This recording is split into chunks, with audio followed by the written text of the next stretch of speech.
आज हम वास्तविक संख्याओं के लिए घातांक नियम पढ़ेंगे। ठीक है, वास्तविक संख्याओं के लिए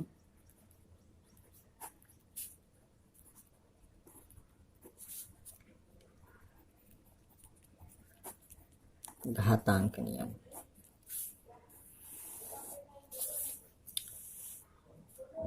हम पहले ही पढ़ चुके हैं कि यदि किसी संख्या a पे पावर m हो और इसमें हमें गुणा करना हो किसी संख्या a पे पावर n से, यानी कि जिसका बेस बराबर हो, आधार बराबर हो और घातांक अलग अलग हो। ठीक है, इसको हम आधार बोलते हैं और ये जो इसके ऊपर घात लगे होते हैं इसको हम घातांक बोलते हैं। ठीक है, तो जब आधार के ऊपर घातांक होते हैं तो हम जानते हैं कि इसको हम घातों को जोड़ के लिखते हैं, यानी m प्लस n। ठीक है, तो ये पहला नियम है। दूसरा नियम हमने पढ़ा हुआ है कि अगर किसी संख्या पे घातांक लगा हुआ हो और फिर उसके ऊपर फिर घातांक लगा हुआ हो तो हम इन दोनों घातांकों का गुणा कर देते हैं, यानी आधार पर इन दोनों घातांकों का गुणा हो जाता है। m गुणे m के बराबर इस पे घातांक होगा।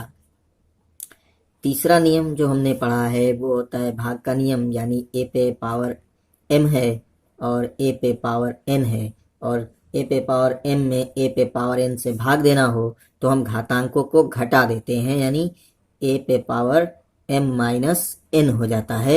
यानी हम इसको घटा देंगे और ये कब करेंगे, जब m का मान बड़ा हो n से तब। ठीक है, और चौथा नियम है जब पावर a पे m हो और b पर भी पावर m हो, ये दोनों अलग अलग आधार हैं और जब अलग अलग आधारों का गुणा किया जाए और उन पे घातांक अलग अलग हो जाए, यहाँ n है यहाँ m है, तो हम क्या करते हैं कि a और b, ठीक है ना, a और b ये अलग अलग हैं, आधार अलग हैं और घातांक सेम है, यानी यहाँ भी m है पावर और यहाँ भी पावर m है। तो जब घातांक बराबर होंगे तो हम इन दोनों संख्याओं का गुणा करके इनके पर घात m लगा देंगे, यानी a b पर पावर m हो जाएगा। ठीक है, ये 4 नियम होते हैं घातांकों के। इसके अलावा हम ये जानते हैं कि यदि किसी संख्या पर पावर 0 हो, ठीक है, यानी कि अगर a पे पावर 0 है तो इसका जो मान होता है वो होता है 1। तो किसी भी संख्या पर जब 0 घात होता है तो वो 1 होता है उसका मान। ठीक है, अगर इसी तरह से अगर पावर बटे में अगर संख्या दी गई होती है, जैसे ये मान लीजिए a पे पावर m इस तरह से लगा हो तो हम इसको लिख सकते हैं a to the power minus m करके। ठीक है, ऐसे हम लिख सकते हैं।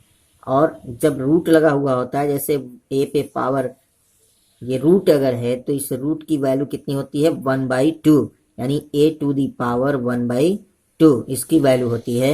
इसी तरह से यदि a टू दी पावर √3 हो, ठीक है, यहाँ जैसे केवल रूट लगा है तो यहाँ दूसरा मूल होता है और यहाँ रूट लगा हुआ है, यहाँ 3 लिखा हुआ है तो ये तीसरा मूल है, यानी कि इसको हम लिखेंगे 1/3 करके। ठीक है ना, a टू दी पावर 1/3। इसी तरह से रूट पे जितना भी यहाँ पे होगा, जो भी मूल पूछेगा उतना हम यहाँ लिख देते हैं। ठीक है, तो ये घातांकों का नियम होता है और इन्हीं नियमों के हिसाब से हम आगे सवालों को हल करेंगे, 1.6 के सवालों को। चलिए एग्जाम्पल देखते हैं।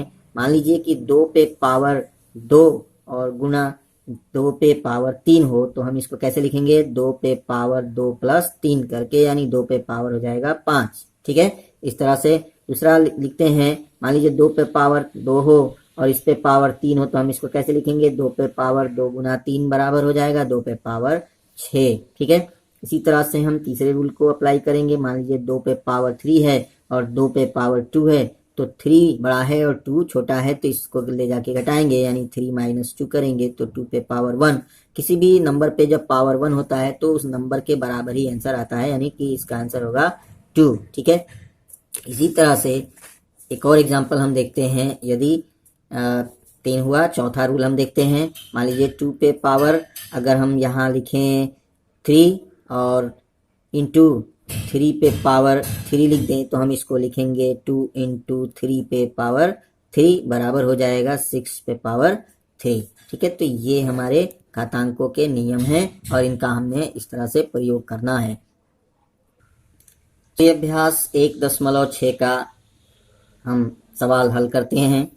पहला सवाल दिया है, ज्ञात कीजिए 64 पे पावर है 1/2 का। तो 64 पे पावर 1/2 की हमें वैल्यू निकालनी है, इसका मान निकालना है। तो हमें क्या करना होगा कि 64 को ऐसी संख्या में बदलना होगा कि वह 2 की घात में आ जाए। ठीक है, तो 64 का अगर हम गुणनखंड करते हैं तो 8 28 64 होता है, यानी कि 8 पे पावर 2 बराबर 64 होता है। ठीक है, तो हम लिखेंगे इसको 64 पे पावर 1/2 बराबर 8 पे पावर 2 इंटू 1/2। ठीक है, तो 2 से 2 कैंसिल हो जाएगा और क्या बचेगा, 8 पे पावर 1 इज इक्वल टू 8। ये हमारा आंसर है। ठीक है, इसी तरह से हम दूसरा सवाल हल करेंगे जो कि है 32 पे पावर 1/5।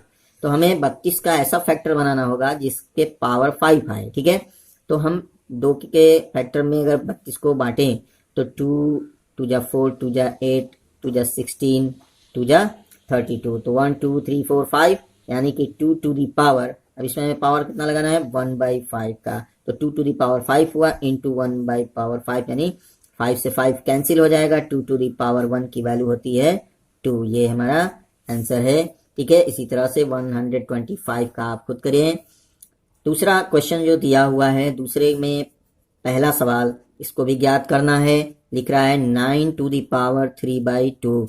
तो हमें क्या करना है, ये 2 के पावर में 9 को डिवाइड करना है, इसको बांट देना है। तो 3 3 जा 9 होता है, यानी 3 टू दी पावर 2 और इसके ऊपर हमें पावर लगाना है 3/2। तो 2 से 2 ये डिवाइड हो जाएगा 3 टू दी पावर 3 और इसकी वैल्यू कितनी होती है 3 3 जा 9 3 जा 27। ठीक है ना, तो ये हमारा आंसर होगा। ठीक है, इसी तरह से इसके सवालों को हल करिए। इसमें हम आपको चौथा सवाल बता देते हैं। ये दिया हुआ है 125 टू दी पावर -1/3। तो अभी हमने इसके पहले एक रूल देखा कि जब पावर नेगेटिव था तो नेगेटिव पावर के लिए हम क्या कर रहे थे, जैसे यहाँ पे हमने देखा कि 1/m को हमने इस तरह से लिखा था, इसी तरह से हम इसको लिख सकते हैं। अगर a to the power m है तो हम इसको ऐसे भी लिख सकते हैं a to the power m ऐसे करके। ठीक है, ये नेगेटिव जो पावर है वो नीचे चला जाता है। ठीक है ना, तो चलिए यहाँ पे नेगेटिव साइन दिया हुआ है, यानी पावर जो है 1/3 नेगेटिव है। तो इसको हम बाद में, पहले इसको हम सॉल्व कर लें। तो 125 का फैक्टराइज करेंगे तो 5 5 जा 25 5 जा 125 होता है, यानी पावर 3 आएगा और इस पे पावर लगाएंगे -1/3। तो 3 से 3 ये डिवाइड हो गया। 5 टू दी पावर -1 को हम क्या लिखेंगे 1/5 और पावर 1 की वैल्यू उतनी ही होती है, यानी पावर 1 होगा तो भी 5 ही रहेगा, यानी 1/5। ये हमारा आंसर है। ठीक है, इस प्रकार से आप बाकी जो बचे हुए क्वेश्चन हैं उनको सॉल्व कर लेंगे। तीसरा क्वेश्चन देखते हैं। थर्ड क्वेश्चन में सरल करना है, इसको सरल कीजिए। और क्या पहला क्वेश्चन इसमें क्या है, पहला क्वेश्चन दिया हुआ है 2 टू दी पावर 2/3 और यहाँ मल्टीप्लाई का निशान है 2 टू दी पावर 1/5। तो हमने ये जाना है, पहले ही हम रूल देख चुके हैं कि जब बेस इक्वल हो और घातांक अलग अलग हो तो हम क्या करते हैं, घातों को जोड़ते हैं। ठीक है ना, जब आधार बराबर हो तो घातों को जोड़ना होता है, यानी 2 पे पावर लगाएंगे 2/3 प्लस 1/5 और इसको ऐड करेंगे 2 पे पावर हो जाएगा। इसमें हमें एलसीएम लेना होगा। 3 और 5 का एलसीएम 15 होता है। 5 2 जा 10 3 1 जा 3। इसका मतलब ये हुआ कि 2 टू दी पावर 13/15 ये इसका वैल्यू हुआ। ठीक है, समझ में आ गया होगा आपके। इसी तरह से जो घातांकों के नियम हैं उनका यूज करना है और इनके सवालों को हल कर लेना है। यदि किसी सहायता की जरूरत हो तो आप हमें कमेंट अवश्य करें।